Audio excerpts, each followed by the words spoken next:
Hey everyone, and welcome back, and today we're looking at time signatures, okay? And if you don't understand note values or rest values, go back and check out the last video, link here, just because we're pressing on today. And if none of this is making any sense at all, go back and check out the playlist, and all the videos in this series are going to be back in there, and just watch them in order. There's a number at the end of every video, and that'll help make sense of everything, okay? But today we're looking at common times. We're looking at the most commonly used times in Western music. We're looking at 2/4, 3/4, and of course 4/4. But without further ado, let's get started. So if we have a look here, we've got an empty bar, okay? So let's just pretend that this is at the very start of a piece of music that you're going to be looking at, okay? Now, it's just an empty bar at the moment, but let's chuck a clef on there. Let's chuck like a treble clef on there, okay? Great. Or a bass clef, okay?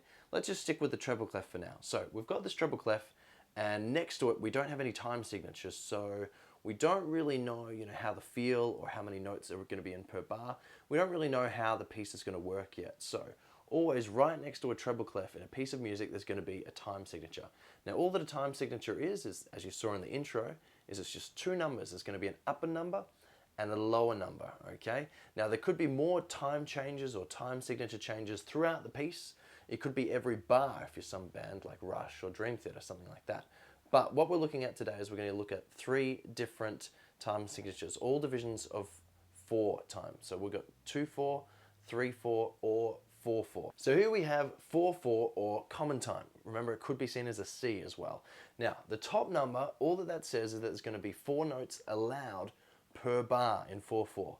And the bottom number, all that dictates, is the length or the quality of that note, okay? So because it's a 4, that means that there's 4, because of the top number, 4 quarter notes because of the bottom number allowed in the bar. Or if you looked at the last video that we made, 4 crotchets. In 4/4, in one bar, you could have 4 crotchets. Or if you remember that pyramid, you could have 2 minims or 1 semibreve, or 16 16th notes, as it were, in 4/4. That's in common time. So really important.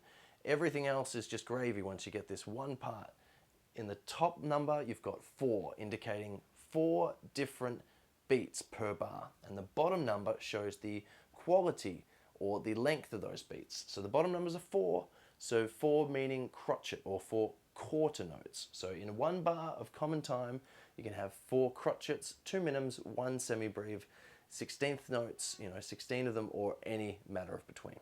So you've probably already guessed it now, and you've probably already clued on and worked it out. But if that is what 4/4 means, then what does 3/4 mean, okay? You've got a 3 on the top, indicating you can only have 3 beats in that bar, okay? And the bottom number again is the 4, and that indicates that the quantity or the quality of those notes is going to be quarter notes or crotchets, meaning in one bar of 3/4, you could have 3 crotchets, okay? Or you could have 1 minim and 1 crotchet, or those equivalent rests, and you couldn't really have a semibreve, because a semibreve is a whole note, and that's going to be over the bar, and that doesn't really work. It's seen as a sort of musical faux pas if you sort of wrote a semibreve in a bar of 3/4. And moving on to 2/4. Okay, so in 2/4, you've probably guessed it already by the others, you can only have your two beats per bar, okay? And what type of beat are they? Well, there's a 4 there, so quarter notes or crotchets again. So in one bar of 2/4, you could have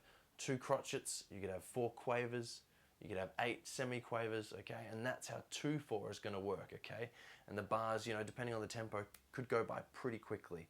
And that there is how you understand the common times. You've got 2/4, 3/4, and 4/4. And the last few things I should mention is that, remember I touched on it really quickly, is that when you've got 4/4 or common time, okay, in music, sometimes you can see 4/4 written, next to at the start of the piece of music, next to the clef like that, next to the treble clef, or you could actually just see a C written, common time, meaning 4/4, okay, or 4 crotchets per bar. That's what that C means. Now, during the week, just try and listen to some music on the radio and try and sort of, clap or, stamp your feet along and try and get, a sense of the pulse. Is it going to be even? Is it moving really quickly? What's sort of happening there? Is it, 1, 2, 3, 4? Is it really even, or is it more like a sort of a waltz sort of a thing, like a da da da da da da? What sort of a pulse and what sort of a beat's there? Just looking at these things and listening at these things will really start to train your ears. Okay, see you again.